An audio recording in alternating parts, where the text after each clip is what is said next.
Bung Iwan akan membacakan bersiap-siap untuk ronde ke-6. Di sini bersiap-siap Neng Gelis. Nih.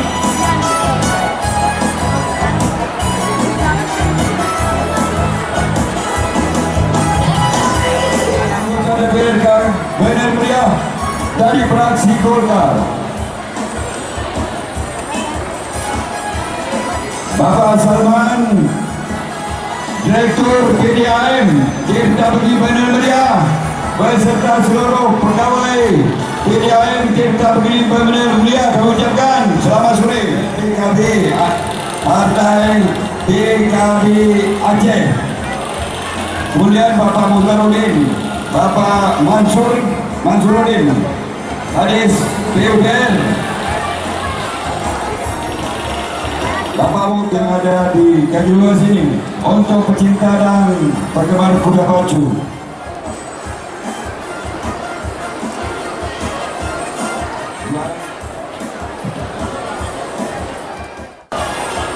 Ini Jaguar Ganes baju merah, Gerbuk Paya baju putih, Putri Karwata baju kuning, Raya Pujiama baju hijau, Nenggelis baju biru.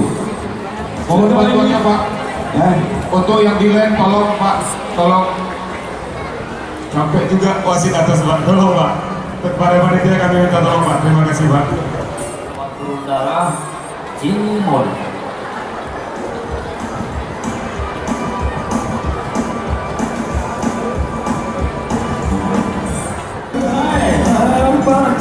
Bandara yang sudah naik, jangan maju, jangan lalu-lalang lagi.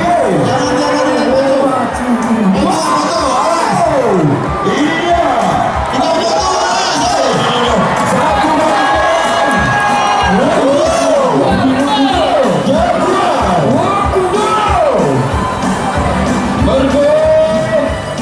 Putri Karwata, Raya Pujiama.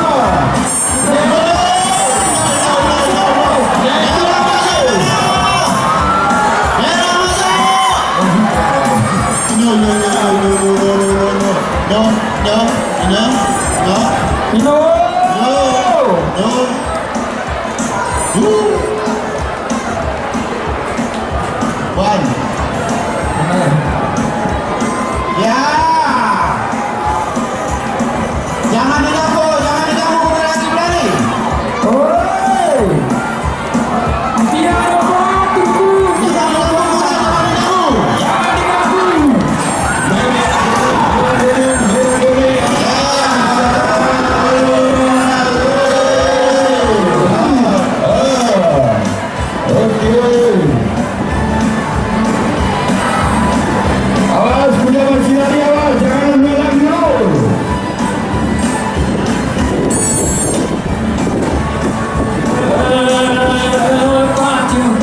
Untuk Rodi dimenangkan juara satu. Juara satu Jaguar Ganes, pemilik Bapak Baitul Hakim, anggota DPR Benar Meriah, fraksi Golkar dari Benar Meriah. Juara dua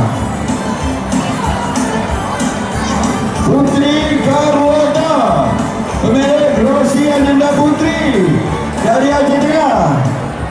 Juara tiga